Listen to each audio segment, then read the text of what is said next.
حضرت ثناء اللہ پانی پتی رحمۃ اللہ علیہ تفسیر مظہری کے اندر بیان فرماتے ہیں، شان مولا علی بیان کرتے ہوئے کہ جب ابھی ظاہراً حضرت مولا علی مشکل کشا دنیا میں پیدا نہیں ہوئے تھے، آپ کے صدقے میں آپ سے پہلے ولیوں کو اللہ پاک نے ولایت عطا فرمائی ہے۔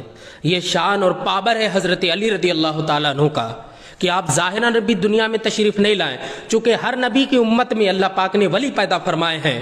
حضرت علی نبی کی امت میں ہیں، غوث اعظم نبی کی امت میں ہے، غریب نواز نبی کی امت میں ہے، تو یہ تو فیضان لے ہی رہے ہیں۔ لیکن مولا علی مشکل کشا وہ ذات ہے کہ آپ سے پہلے جتنے انبیاء کرام آئے ہیں اور ان میں جتنے ولی آئے ہیں، انہیں جو ولایت ملی ہے یہ حضرت مولا علی کے صدقے میں ملی ہے۔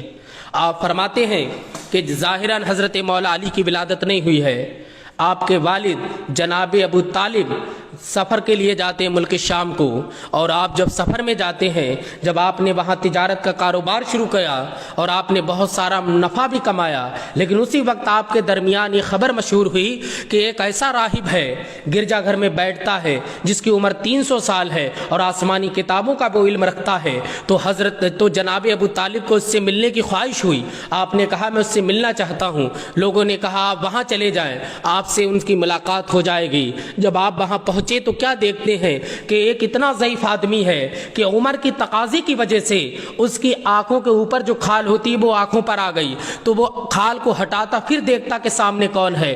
جب ابو طالب پہنچے ہیں تو اس نے دیکھا اور اس نے کہا، جیسے ہی دیکھا اپنے آنکھ کا پپوٹا اٹھایا، دیکھتا ہے ابو طالب کو، کہتا ہے کہ آپ مکے سے آئے ہیں۔ ابو طالب کو بڑی حیرت ہوئی کہ یہ مجھے کیسے جانتا ہے، میں تو پہلی مرتبہ یہاں آیا ہوں اور میں تو تجارت کی غرض سے آیا ہوں، کوئی ملاقات نہیں ہے۔ اس نے کہا مکے سے آئے ہیں؟ کہا میں مکے سے آیا ہوں۔ کہا کہ آپ کا تعلق قریش سے ہے؟ کہا میں قریش سے ہوں۔ کہا کہ آپ کے عبد مناف کی نسل سے ہے؟ کہا میں عبد مناف کی نسل سے ہوں۔ کہا تو میں غلطی نہیں کر رہا ہوں، تمہارا ایک بھتیجا ہے جس کا نام محمد ہے؟ کہا ہاں میرا ایک بھتیجا بھی ہے جس کا نام محمد ہے۔ کہا کہ اس کی عمر 30 سال ہے۔ اب ابو طالب سوچ رہے ہیں کہ پہلی ملاقات ہے، کبھی دیکھا نہیں، کوئی تعلق نہیں، کوئی رشتہ داری نہیں ہے، یہ اتنا میرے تعلق سے کیسے جانتا ہے؟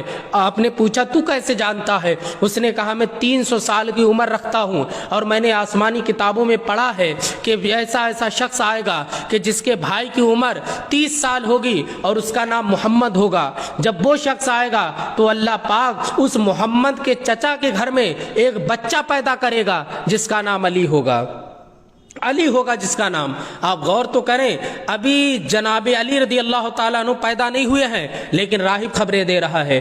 آپ کو بڑی حیرت اور تعجب ہوا کہ یہ کیسے جانتا ہے۔ آپ جناب ابو طالب وہاں سے چلتے ہیں، اس نے کہا کہ جاؤ تمہیں گھر پہ مبارکباد ملے گی کہ تمہارے گھر خوشی ہونے والی ہے۔ اب جناب ابو طالب نے جلدی سامان سمیٹا اور آپ مکہ شریف آتے ہیں۔ جیسے ہی آپ اپنے گھر میں آئے، آپ کی اہلیہ محترمہ کہتی ہیں مبارک ہو، میں مراد سے ہوں، ان قریب تمہارے گھر ایک بچہ پیدا ہونے والا ہے۔ اللہ اکبر۔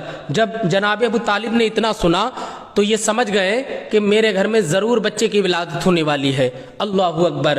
اب کیا ہوتا ہے، تو اس سے جناب ابو طالب نے کہا تھا میں راہب تیری بات کو کیسے یقین کر لوں کہ تو صحیح کہہ رہا ہے؟ تو اس نے کہا بتاؤ میں تمہیں کیا چیز دکھاؤں؟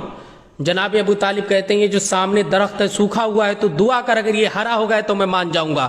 راہب دعا کرتا ہے، وہ سوکھا درخت ہرا ہو جاتا ہے۔ اللہ اکبر۔ جب وہ ہرا ہو گیا تو ابو طالب سمجھ گئے یہ صحیح کہہ رہا ہے اور گھر سے بھی خبر مل گئی ہے۔ اب ہوتا کیا ہے، علی رضی اللہ تعالیٰ عنہ وہ ذات ہیں جو ابھی پیدا نہیں ہوئے ہیں لیکن مصطفیٰ کا ادب کرتے ہیں، مصطفیٰ کی کیسی تعظیم کرتے ہیں۔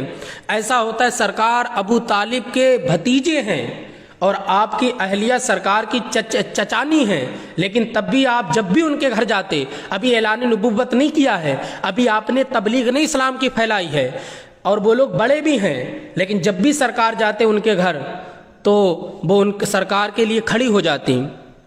فاطمہ بنت اسد حضرت علی کی والدہ کا نام ہے، وہ کھڑی ہو جاتی۔ جب کئی مرتبہ ایسا ہوا تو جناب ابو طالب نے پوچھا ایک بات بتاؤ کہ جب سرکار آتے محمد تو تم کھڑی کیوں ہو جاتی ہو؟ کہا وجہ یہ ہے میں کھڑی ہونا تو نہیں چاہتا ہوں، یہ چھوٹے ہیں میرے بھتیجے ہیں، لیکن جو میرے شکم میں بچہ ہے وہ حرکت کرتا ہے ایسی کہ مجھے مجبوراً کھڑا ہونا پڑتا ہے۔ آپ دیکھو علی وہ ہیں کہ جو ولادت سے پہلے بھی سرکار علیہ السلام کے کھڑے ہو کر کے احترام کر رہے ہیں، اپنی والدہ کو کھڑے ہونے پر مجبور کر رہے ہیں۔